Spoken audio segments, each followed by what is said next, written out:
بڑی معذرت کے ساتھ برا مت ماننا، میں عورتوں کو کوسنے نہیں بیٹھا، لیکن اپنی بہنوں سے بہت درد دل کے ساتھ پوچھنا چاہتا ہوں، اے خاتون جنت کی کنیزوں، کیا مردوں نے ہی صرف جنت میں جانا ہے؟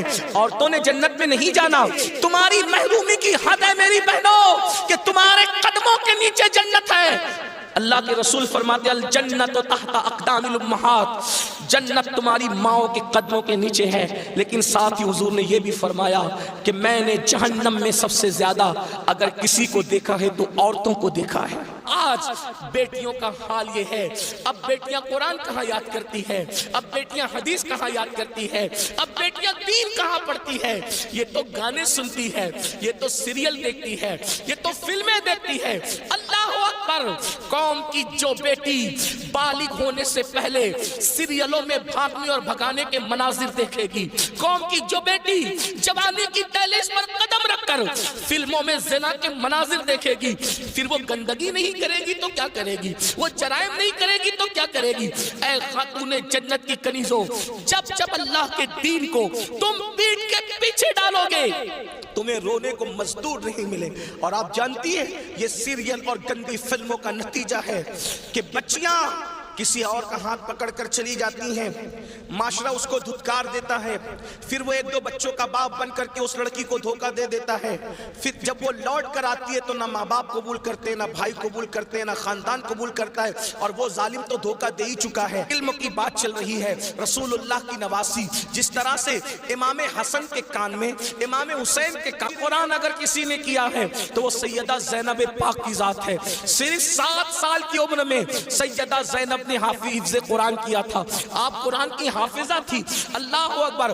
آپ کو حیرت نہیں ہونی چاہیے، اللہ سیدہ زینب نے صرف 7 سال کی عمر میں قرآن کا حفظ کیا ہے، اور قرآن کی اکثر صورتیں آپ نے اپنی امی سیدہ فاطمہ کے ذریعے سے حفظ کیا ہے۔ اللہ اکبر! اور قرآن کا سب سے پہلے درس دینے کا کام کوفہ کی سرزمین پر سیدہ زینب نے کیا ہے۔ یہ رسول اللہ کا خاندان ہے۔ ام المومنین سیدہ عائشہ صدیقہ وہ خاتون ہے کہ اللہ اکبر، عورتوں میں سب سے زیادہ اگر کوئی حدیث روایت کر رہا ہے تو وہ سیدہ عائشہ صدیقہ کی ذات ہے، اور آپ مفتی 4 ملت ہے۔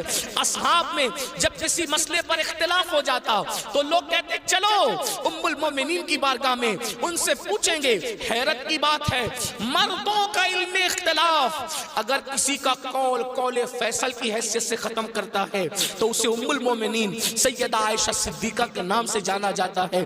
یہ علم ہے، یہ عورتوں کے پاس علم ہے۔ اسی طریقے سے اللہ اکبر، امام جعفر صادق کی بہو ہے، امام جعفر صادق کی بہو ہے، یعنی امام حسین کے خاندان کی بہو اور امام حسن کے خاندان کی بیٹی، ان کو دنیا نفیسۃ العلم کہتی ہے، اور ان کو نفیسہ مصری بھی کہا گیا ہے۔ یہ اپنے شوہر کے ساتھ مدینہ منورہ سے ہجرت کر کے مصر آ گئی تھی، اور جب مصر آئی ہیں اور امام جعفر صادق کے علم کی خیرات جب بانٹنے کے لیے بیٹھی ہیں تو میری بہنوں آپ کو حیرت ہوگی، حضرت نفیسۃ العلم جسے نفیسہ مصری کہتے ہیں، جب پردے میں بیٹھ کر لوگوں کو قرآن و حدیث کا علم دیتی تو پردے کے پیچھے بیٹھ کر علم حاصل کرنے کے لیے مجتہد مطلق حضرت سیدنا امام شافعی جیسے لوگ آیا کرتے تھے اور ان سے علم حاصل کیا کرتے تھے۔ یعنی ہمارے یہاں اسلام میں عورتیں ایسی تھی کہ اتنے بڑے بڑے مرد جو ہے عورتوں کے پاس آ کر کے اسلام حاصل کرتے تھے،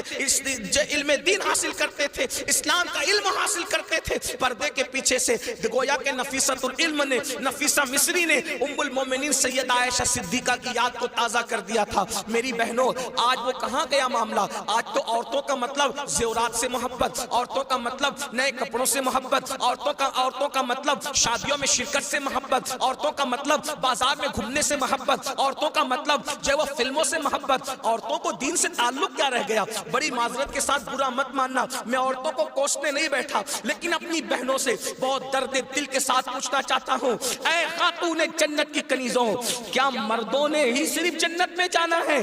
عورتوں نے جنت میں نہیں جانا؟ مجھے بتاؤ کیا کر رہی ہو اپنے دین کے لیے، کیا کر رہی ہو اپنے اسلام کے لیے؟ تمہاری محرومی کی حد ہے میری بہنوں کہ تمہارے قدموں کے نیچے جنت ہے۔ اللہ کے رسول فرماتے الجنت تحت اقدام الامہات، جنت تمہاری ماؤں کے قدموں کے نیچے ہے، لیکن ساتھ ہی حضور نے یہ بھی فرمایا کہ میں نے جہنم میں سب سے زیادہ اگر کسی کو دیکھا ہے تو عورتوں کو دیکھا ہے۔ مجھے بتاؤ، آج نماز سے کوسوں دوری، مذہب سے کوسوں دوری، اس لیے جامعۃ المصطفیٰ کا قیام اس لیے عمل میں آیا ہے تاکہ بھولے ہوئے سبق کو یاد دلایا جا سکے، بھولے ہوئے سبق کو یاد دلایا جا سکے، بچیوں کو علم کا زیور دیا جا سکے، بچیاں علم حاصل کریں، پرانا دور دہرائیں، پرانی تاریخ یاد دلائیں۔